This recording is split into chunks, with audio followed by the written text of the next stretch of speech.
l'UEMOA, l'Union économique et monétaire ouest-africaine. L'UEMOA, 8 pays, un destin commun, un espace économique harmonisé, ouvert et concurrentiel. L'UEMOA, votre guide au cœur de l'Afrique, des grands événements et des grandes mutations sur Africable.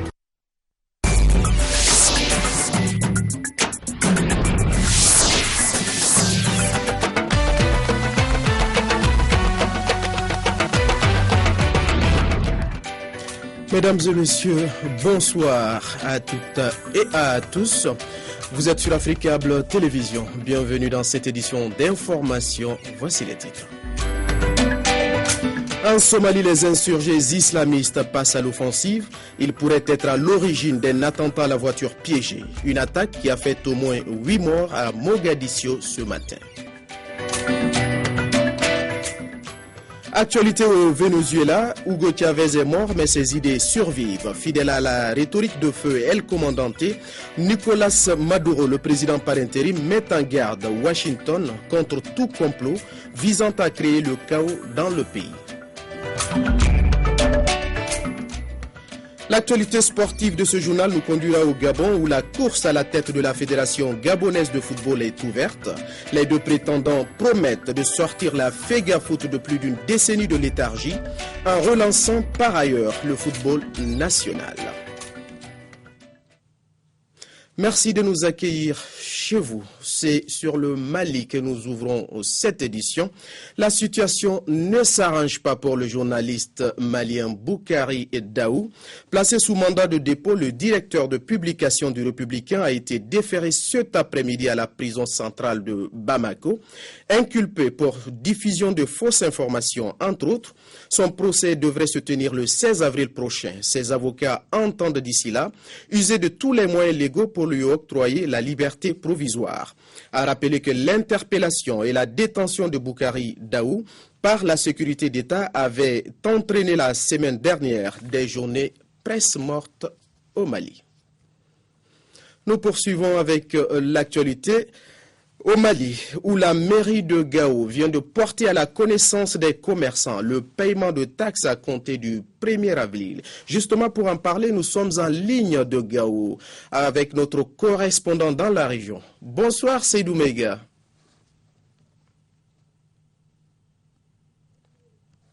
Seydou, comment les commerçants de Gao ont-ils réagi face à la décision des autorités communales ?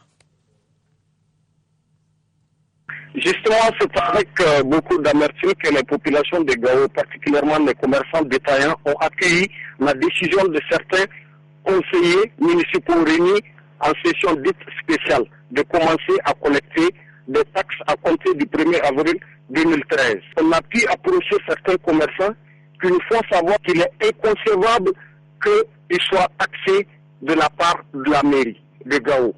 On est allé loin jusqu'à ce qu'on a pu rencontrer le président des commerçants détaillants de la région de Gao, Aboubakar Diko, qui nous a indiqué quand même que le moment est mal choisi pour ces conseillers municipaux de parler de taxes. Voilà ce qu'on a pu retenir un peu sur la situation de la mairie. Seydou Mega en direct de Gao. Merci Seydou pour toutes ces précisions. Dans le reste de l'actualité, le groupe islamiste nigérien Boko Haram revient sur les devants de l'actualité. Le groupe a diffusé une deuxième vidéo des Moulins Fournier. Cette famille de 7 Français, parmi lesquels 4 enfants, était prise en otage le 19 février dernier. Sur l'enregistrement, le père Tanguy Moulin-Fournier décrit les conditions de vie très dures. Il en appelle à l'ambassadeur de France et au président du Cameroun à tout mettre en œuvre pour leur libération. Boko Haram avait déjà diffusé une première vidéo de la famille Moulin-Fournier le 25 février dernier. En Somalie, les Chebabs regagnent du terrain. Hier, les insurgés islamistes sont passés à l'offensive. Ils ont repris Oudour, ville au sud du pays. Ils pourraient bien être à l'origine d'un attentat à la voiture piégée. Une attaque qui a fait au moins 8 morts à Mogadiscio ce matin. De la voiture piégée, il ne reste que le châssis, carbonisé. À côté, un minibus, soufflé par l'explosion, tout comme ce bâtiment en ruine sur lequel marchent ses habitants, un restaurant du centre-ville de Mogadiscio à l'origine, très fréquenté. Beaucoup de gens ont été tués aujourd'hui par cette explosion. C'était horrible à voir. On parle d'au moins 8 morts. Et selon des témoins, le kamikaze a fait exploser sa voiture en percutant le minibus avec une cible précise. Le kamikaze visait des véhicules du gouvernement dans une rue proche du palais présidentiel. Selon des hommes de la sécurité locale, c'est un responsable des services de renseignement somaliens qui était visé et l'homme aurait été grièvement blessé.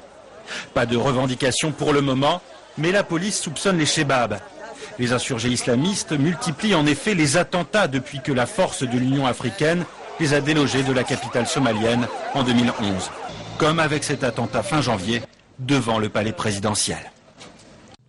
L'actualité en bref nous conduira au Cameroun, en Côte d'Ivoire et au Gabon, où la journée mondiale des consommateurs a été célébrée sur fond de plaintes déposées par plusieurs opérateurs économiques.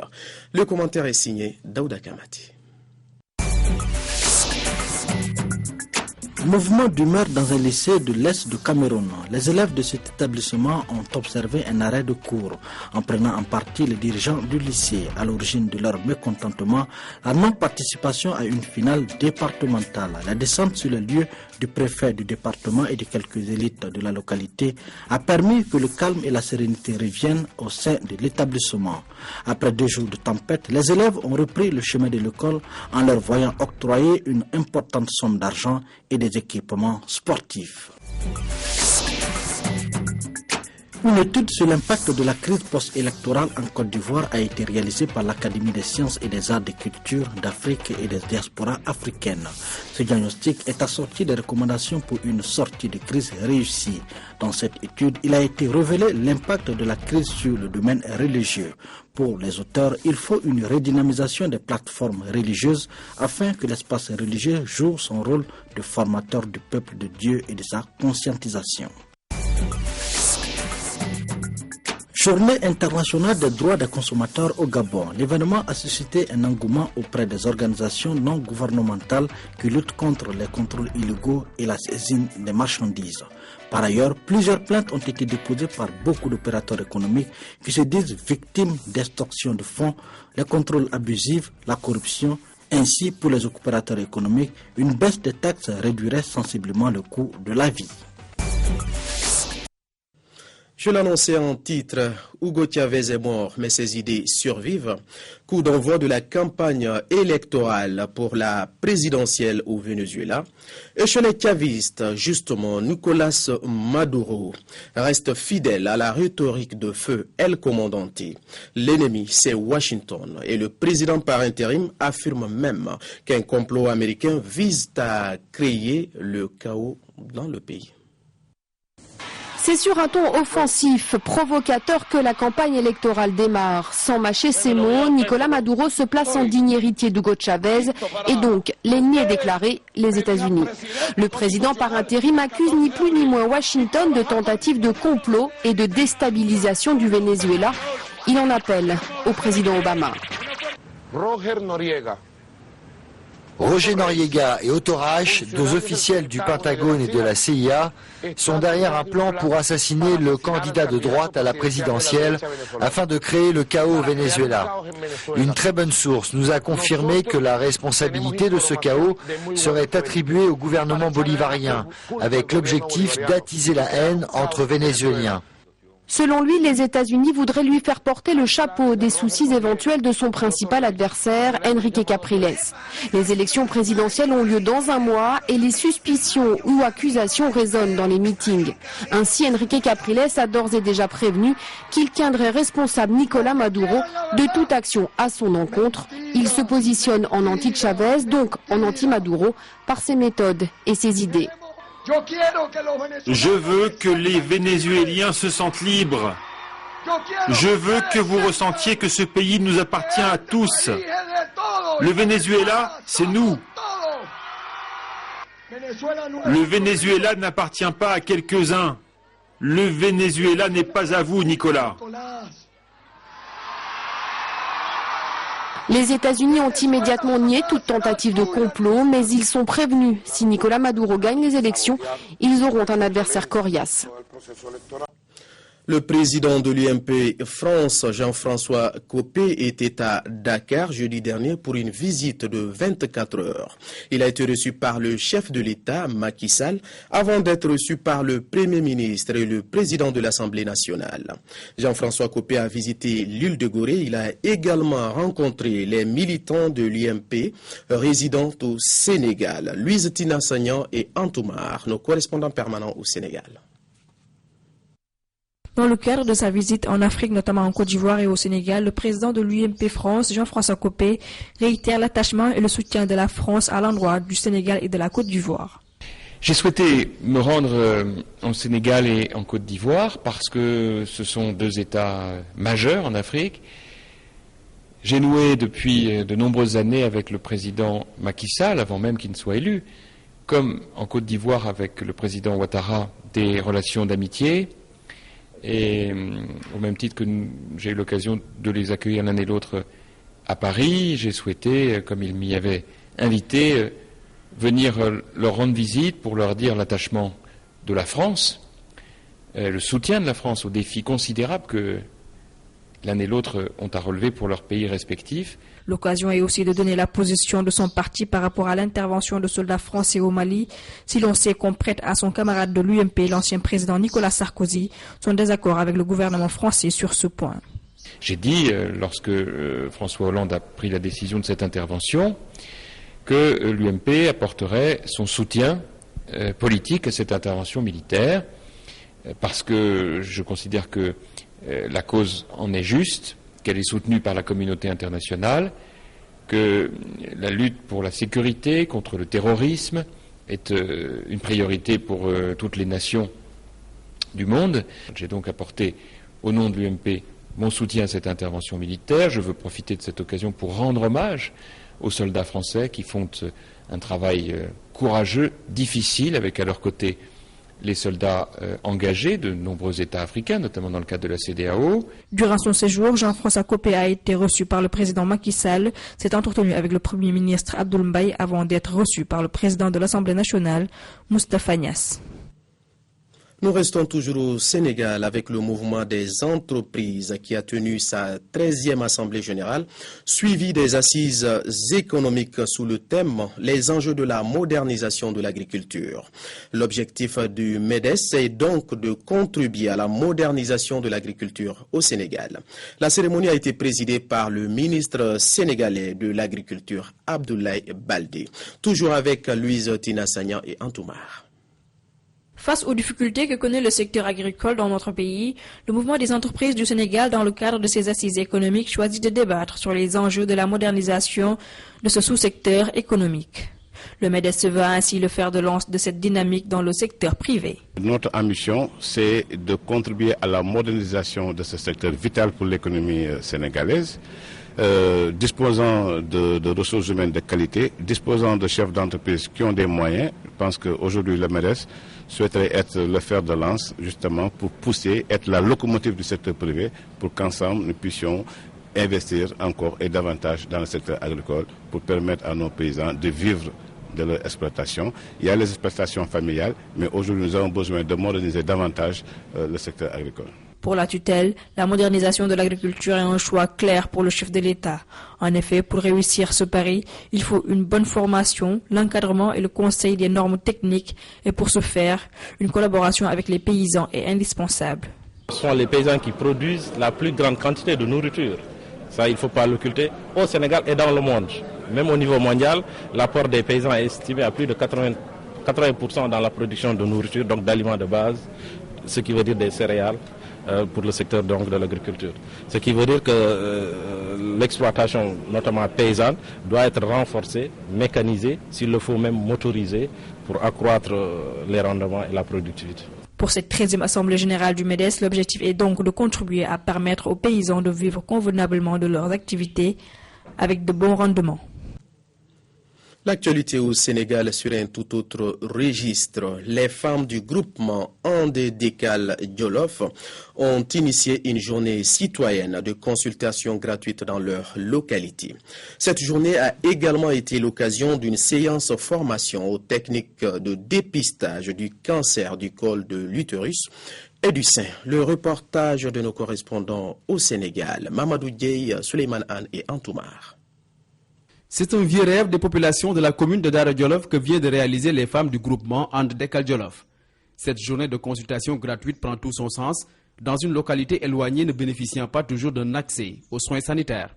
Nous sommes venus avec un groupe de chirurgiens dentistes, de cardiologues, de néphrologues, et nous assurons la consultation de médecine interne, de néphrologie et de dentaire. Il devenait impératif d'organiser des journées de consultation médicale gratuite pour aider à la détection et la prise en charge des pathologies récurrentes et incapacitantes que sont les insuffisances rénales et les cancers en général. Chirurgiens, dentistes, néphrologues, cardiologues, entre autres spécialistes, tous mobilisés pour les besoins de cette journée citoyenne.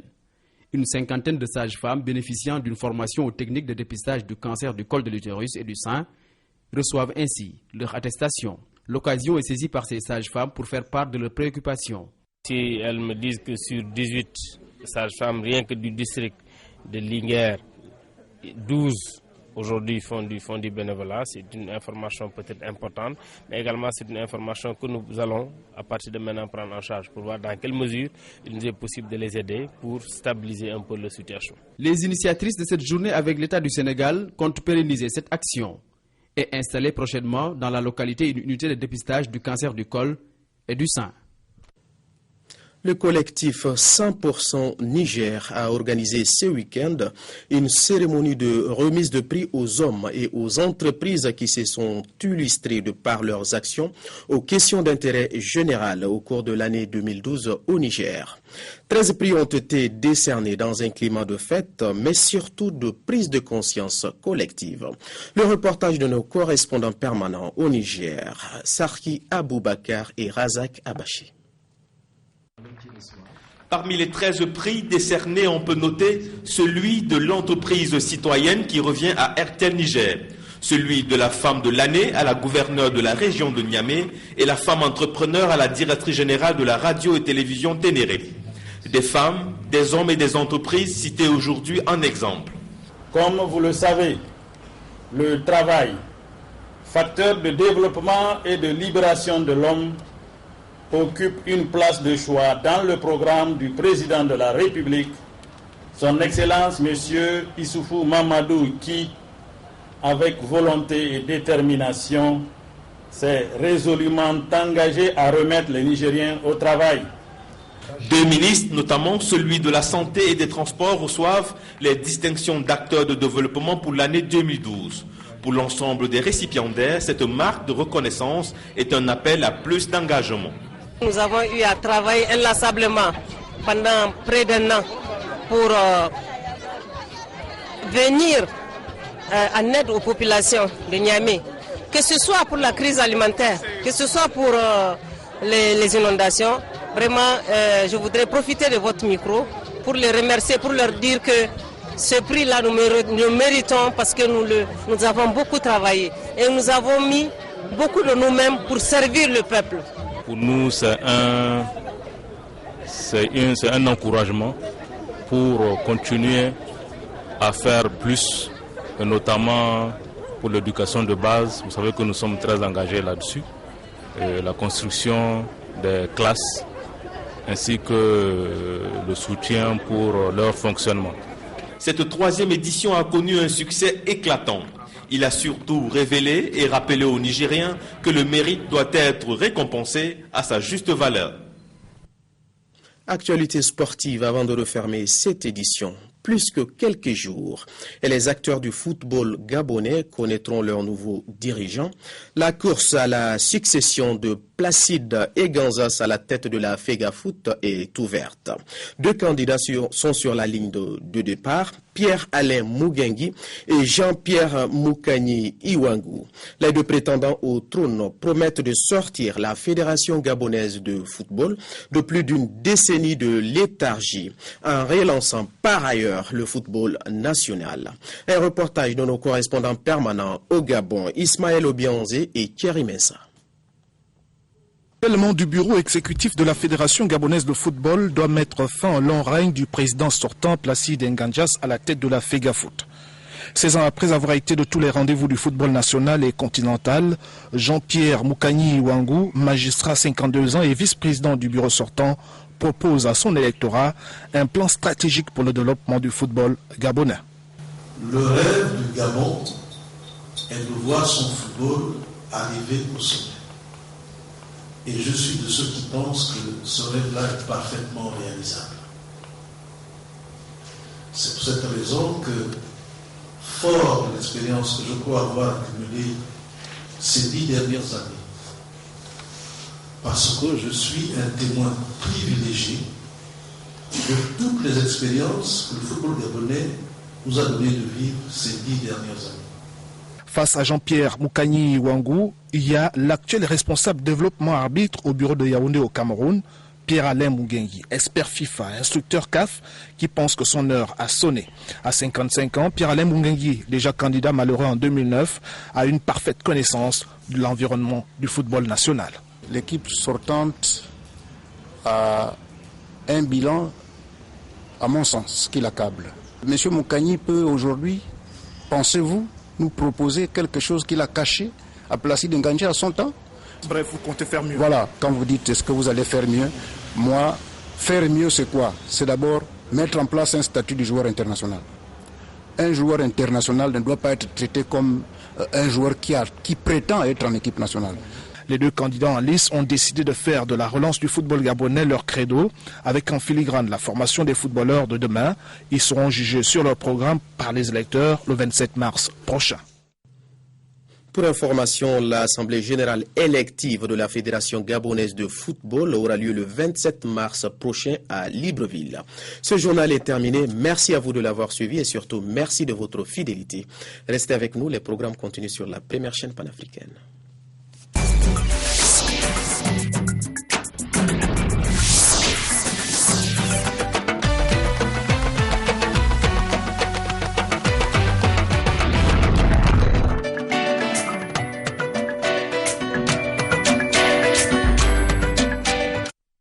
L'UEMOA, l'Union économique et monétaire ouest-africaine.